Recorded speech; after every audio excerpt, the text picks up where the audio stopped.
Hi, my name is Timothy Abbott with Sound Profile Magazine. Marv House and I are here to present to you an intimate concert and interview with Austin's own Ray Prim. How y'all doing out there? I also got Mexican chocolate with me. We're gonna do a song called "Find a Suit." This little song about, I wrote this song because a friend of mine was, well, not necessarily feeling pressured into getting married, but had that pressure. So the idea of that song came from that one, about going to Vegas and just settling down because you need to.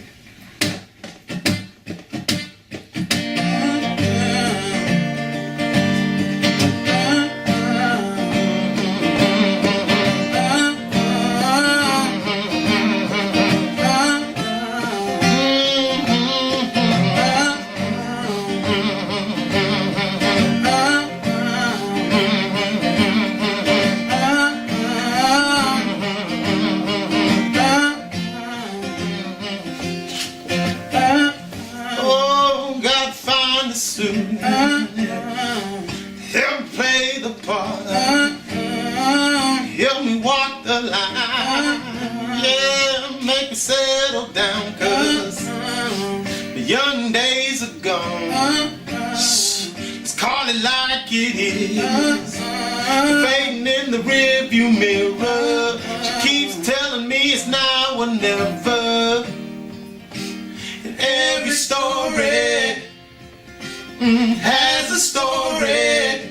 Some people flip sides, they roll over. They compromise, they avoid, they hurry. It's better late than never. Flipping three-sided coins will never help you. Decide now or never. You just remember what your daddy told you. You can be poor, boy, yeah, by yourself.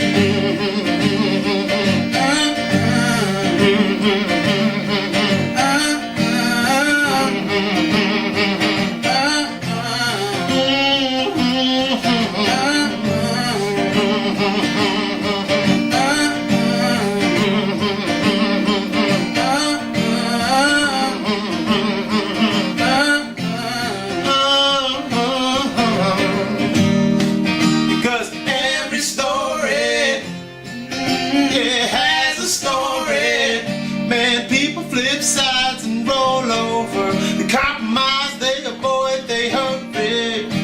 It's better late than never. Flipping three-sided coins will never help you. Decide now or never. You just remember what your daddy told you. You can be poor, boy, yeah, by yourself.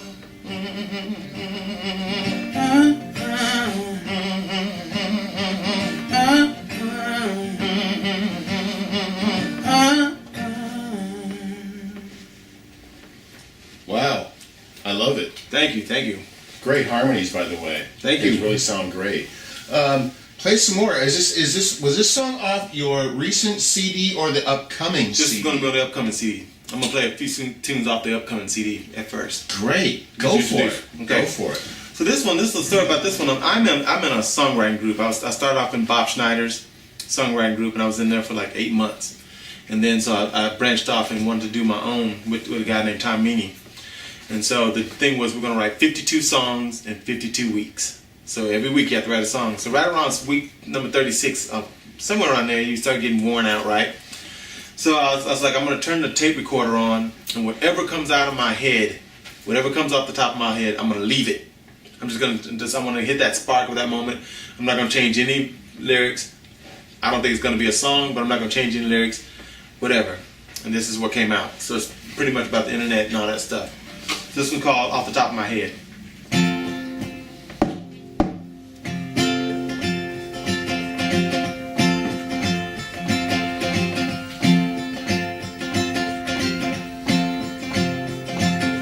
Looking out my window, wondering where my friends went. No one else is left here. I wonder where we go when we die.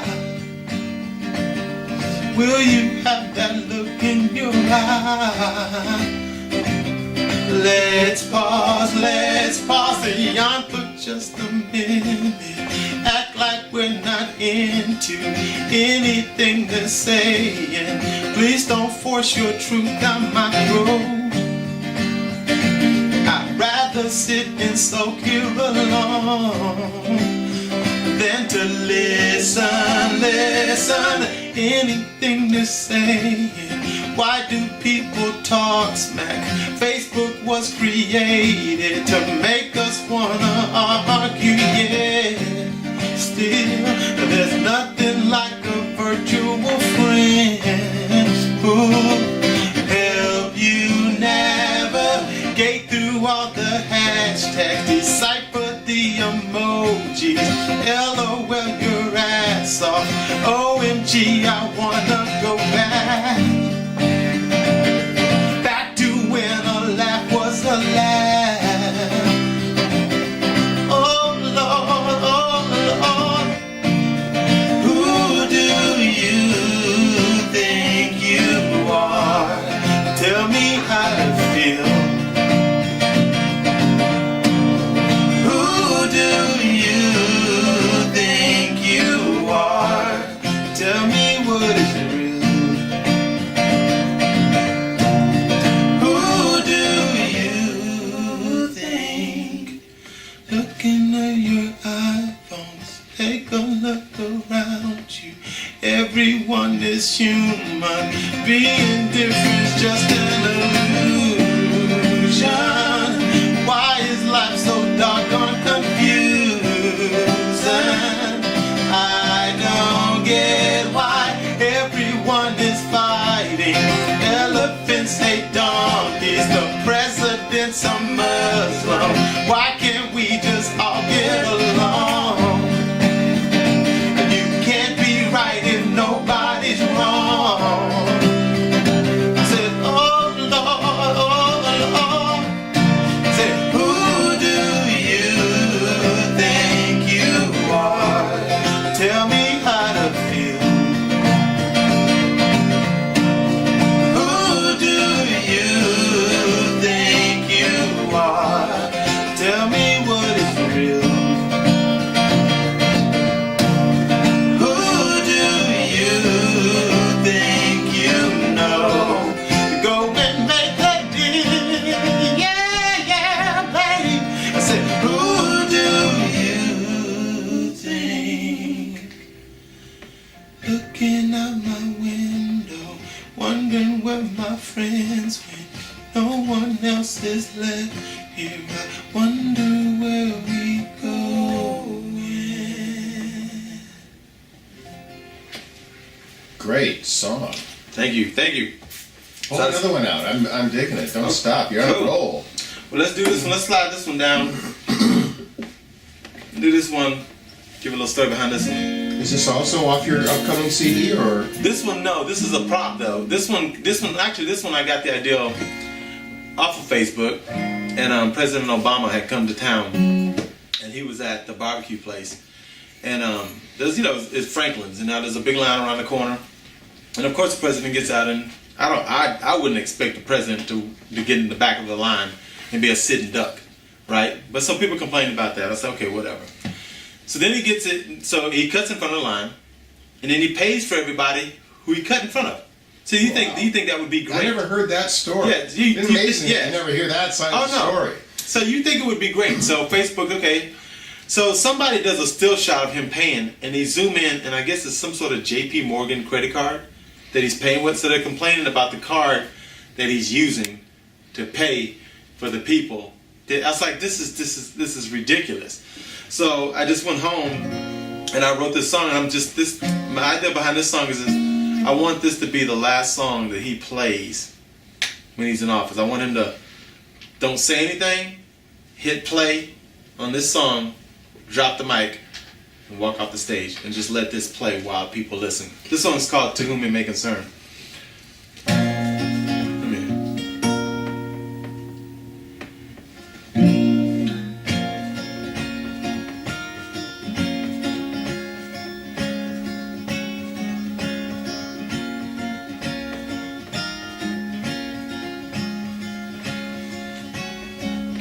I've been waiting and waiting forever. While you're thinking and thinking it over, dragging and pulling me under. We all have this unspoken need to be needed. We all have a way that we wanna be treated. Lately I just feel defeated. Think it's time wow, don't look back, no. It's time that don't look back, no.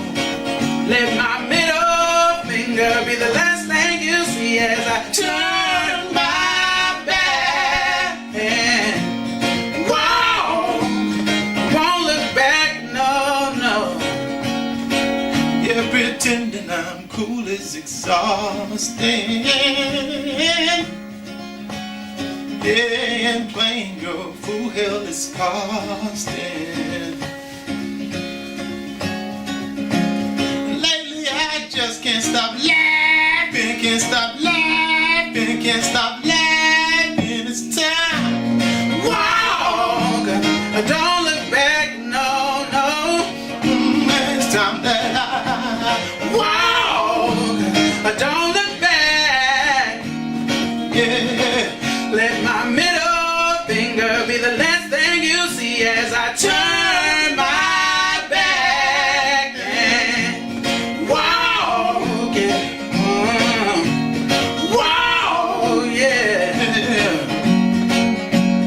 Set me free. Set me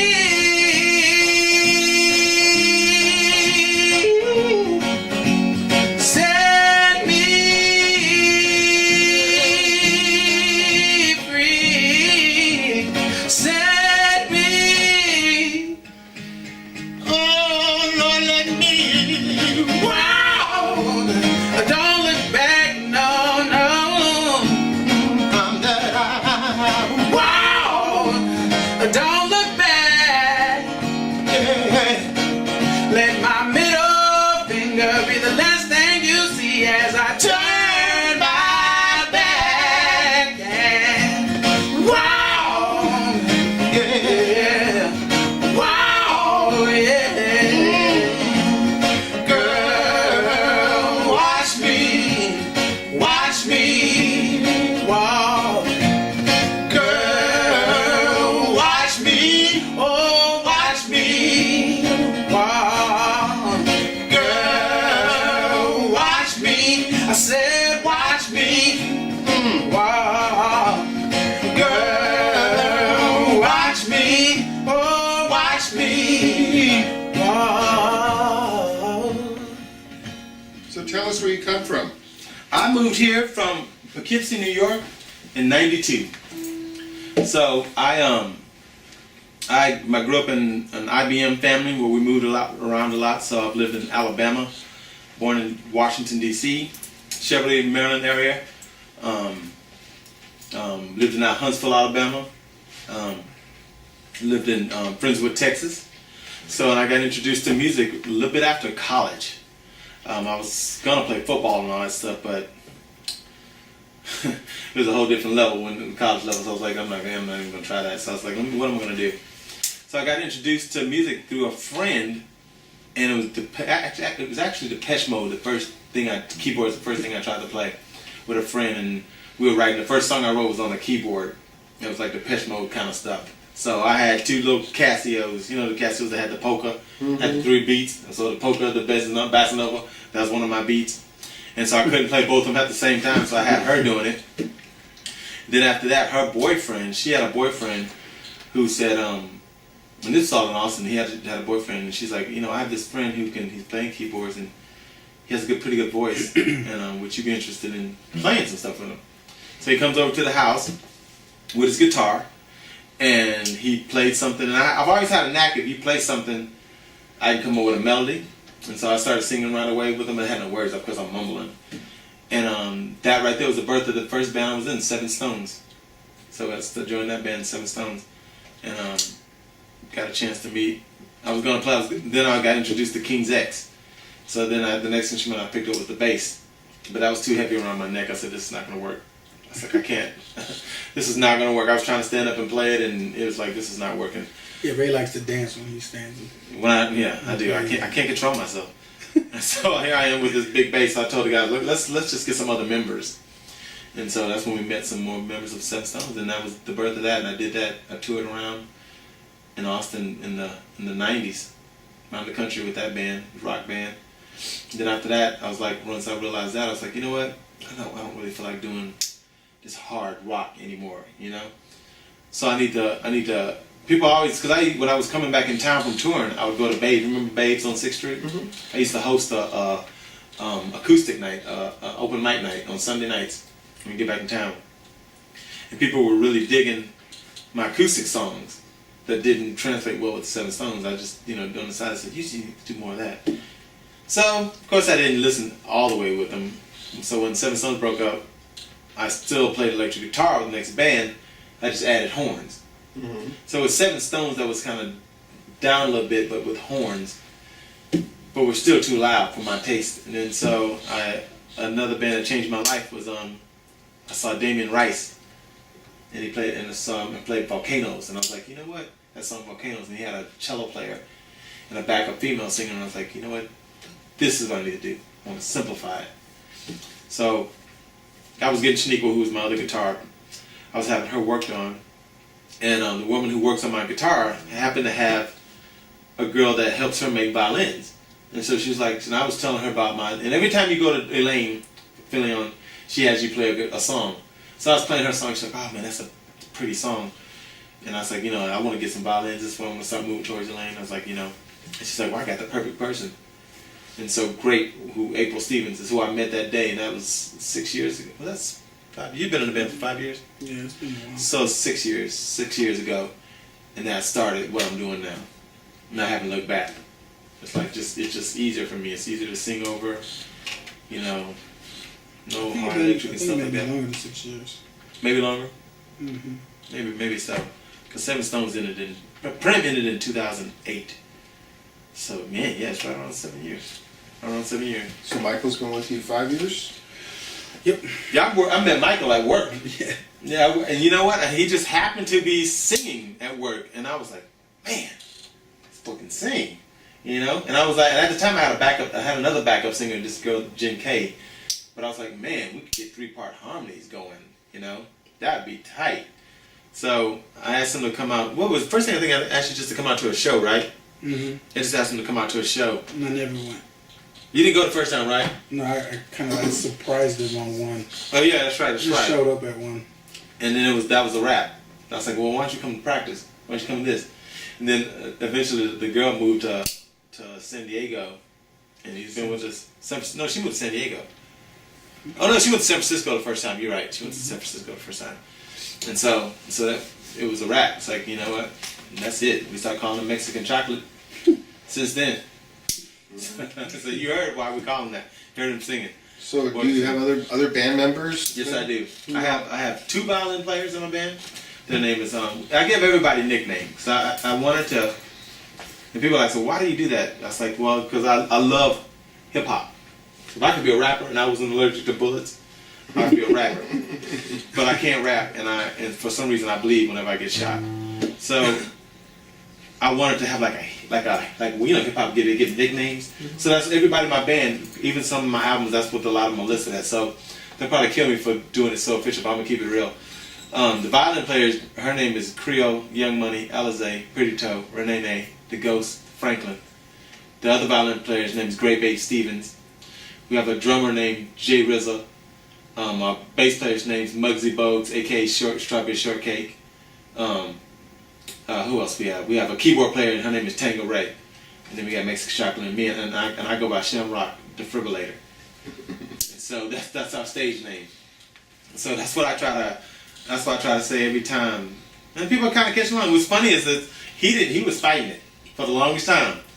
And when the ladies start screaming, "Oh, Mexican chocolate!" The ladies never scream this. But do you not? I always felt like it was a joke, him calling me that. Like, No, I he wasn't was joking. like, I don't know. No, I wasn't This joking. guy likes to. This is the entertainment business. As you know, you're living in a town full of really talented songwriters. Exactly. You have to stand out. You can't. You have, and it's hard to stand out. That's what I was trying to tell him. You know. He came around. He finally. He eventually. Don't let him fool you. He likes the name. Any way it works Anyway. is the way it works. I'm a big believer in. And you know what? I go out and listen to a lot of different types of music, and I see how everybody else is trying to do it. I'm in the same boat. I'm trying to do it too. And it's really cool to see that all of us are trying to do it. Oh, yeah. And as the year goes by, we have less and less swing and power with the great music we write. It's Yeah. harder than hell to make ends meet and make a record. Yeah. I mean, Well, I have a full time. Like I haven't. When I stopped with Seven Stones and we stopped touring, and I was like, I just can't do it anymore. I was like, you have to eat. yeah, I have to. So I went and got a job. I had a full time job for 15 years. But what I can say this: what the full time job allows me to do is not play any gigs that I don't want to play. So every gig that I play is fun. You know, it's for me. So it's like, you know, I have more, like, hey, come play this little thing. We got one PA speaker and no monitors and a mic that everybody in the band's going to share. No, thank you. But I appreciate you asking me. Mm-hmm. You know, it's just like that. Oh, hey, come play Stubbs. I'm down. You know, and it allows me to do one show a month where my shows are more of an event rather than me burn everything out. You know, so that was the first thing when I went to go look for bandmates. I was like, okay, that's like, I need somebody to either work, they either have a full-time job or you play with a bunch of people. Mm-hmm. Because I won't pay your rent. Like, you'll have fun with me, you know, and we'll write and stuff like that. And I won't be demanded on people either. I was like, we practice once a month, we play once a month, do it all, homework, do all your stuff at you know. And so that's how I am. We write. I do demos all the time. I still write them. I have a little studio in the house, so I send it out. You know, learn it, adapt it. I use skeletons, so I don't always write the bass line.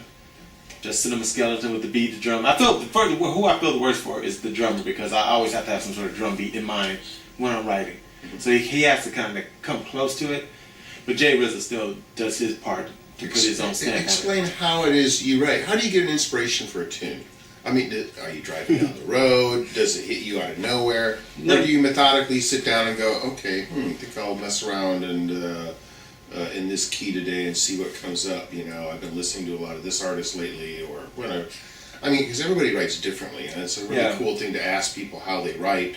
You know, some people write the lyrics first. Some people write the melody in their head first, and then they get a lyrical line, and they build on that. And they do it all different types of ways too. You know? Yeah. Well, mine changed. I would say 4 years ago when I used to write where just, you know, if I happened to pick up a guitar, it'd be, you know, in between times. Like I would write something for Seven Stones. When I was in Prim, I was trying to write to build a band because we needed material. But then when I heard about Bob's group, that kind of changed my whole. And I've been writing this way ever since. It almost in a fault that if I'm not in a group, I don't seem to write. So now I'm in a songwriting group where they give you a prompt every week, and it sparks an idea. So out of the 50s, like I said, I was in Bob's thing for, one time I was in there for 6 months, and that made that album 5, right? And then I was in it for another 8 months, and then I had all these albums. People were like, how are you putting out an album a year? You keep putting out all these albums. But I'm writing a song every week. For for like 3 years, I've been writing a song every week. So you do the math. You know, like the last time I had the 52 songs, I only like 10 songs out of the 52, but it made me do it. So what I do with this group now is like, we get the prompt on a Monday. Say we get the prompt on Monday. Well, I'll throw around the idea of the thought. I was like, okay. So for example, this week the prompt is corner of the room. So I started thinking corner room, corner room. So sometimes I'll grab the guitar. It's always lyrics last for me. The most important thing for me is melody and the chords that are underneath it. You know, not necessarily the rhythm, because I'm not a great guitar player. So not necessarily the rhythm, but for me it's the chords that are underneath it and the melody that's going to go on top of it. That's the first thing I want to figure out. I'll just, for example, like that Behind the Suit song I just played. I got it. I can tell you exactly how I did this song. I had the idea and it was like, okay, I knew. And I was like,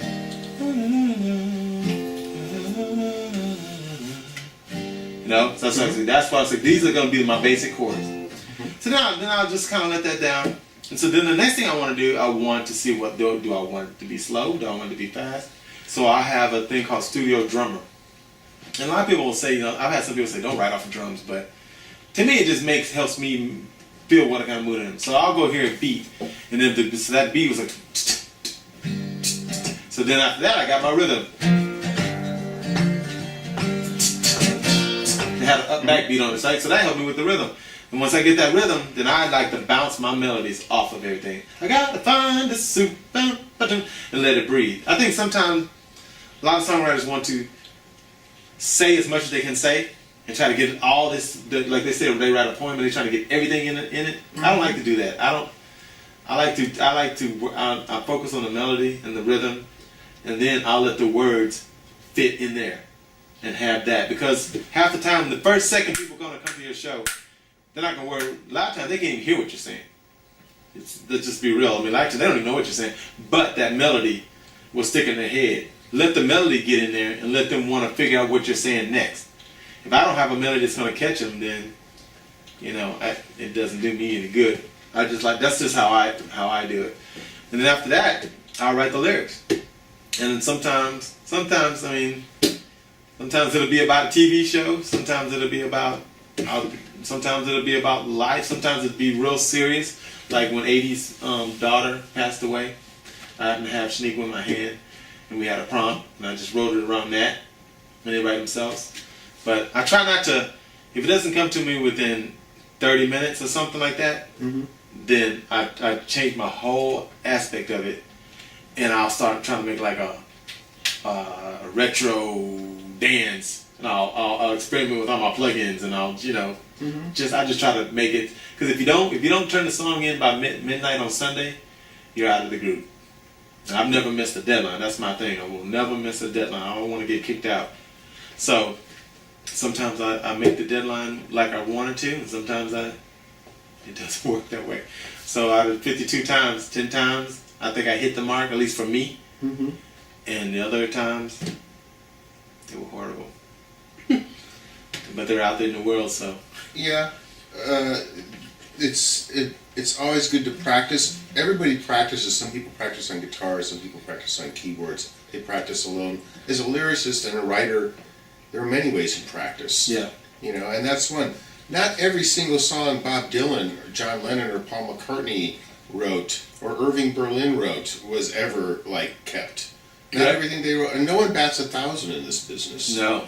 You know, music is like a lot like baseball. You're gonna strike out more than you're gonna hit a home run. And you know what? When you have 50 tunes, wow, that's a blessing because you get to pick your best 10, mm-hmm. and that means that there's some that you have second thoughts about. You know that wow, you know this is really strong, or this flows better in a kind of a concept flow. Old school thinking, I know, but I still like it. You know. Yeah. So there's a lot of ways to rethink, you know, right now. And like I said now, boy, it's harder than ever. We were talking earlier off camera about how hard it is to make a buck with Spotify and other places like that. Yeah. It's getting harder and harder, and you know, it costs money to make a CD. And David Henderson, who I was interviewing the other day, was telling me it's almost cruel. You pour a lot of money, effort, heart, soul, and time into making this CD, and then you hope to sell a few at your gig, maybe for $10 or something. Yeah. And you know, there's got to be other ways to market what you're doing, and so everyone is trying to find that way. You know, I've been trying to do what I did, and I consciously did this. I think it started maybe 2 or 3 years ago. Is that I've always worn glasses. but I've always worn like black dark glasses since I was in high school. You know, it was always in high school I had Malcolm X glasses. So I was like, you know what? I'm gonna see if I can just make my glasses be the image of me.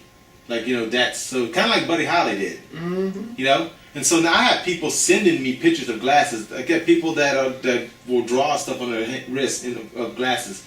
They see stuff with glasses. Oh, I think made me think of Barcelona. Made me think of your music. I'm just trying to do a branding thing so I can do an association thing. Mm-hmm. So when people can start thinking, if the more they think about it, the more they probably talk about me. The more they talk about me, the more maybe they'll come to the show. The more people I can get to a show at this level, the more I can sell, because I don't think I haven't sold this. I can't tell you the last time I sold a CD inside of a store. I don't even know. I don't even. Matter of fact, I might need to go by there and pick up my CDs from Waterloo. I don't remember the last time I had a CD in the store that sold. All of my CDs sell either at my shows. We sell a lot of shows, or online, one song at a time. Mm-hmm. You know, somebody downloads. It would be nice if some of the big carriers in town, like Whole Foods, who has bins of CDs where you check out your groceries.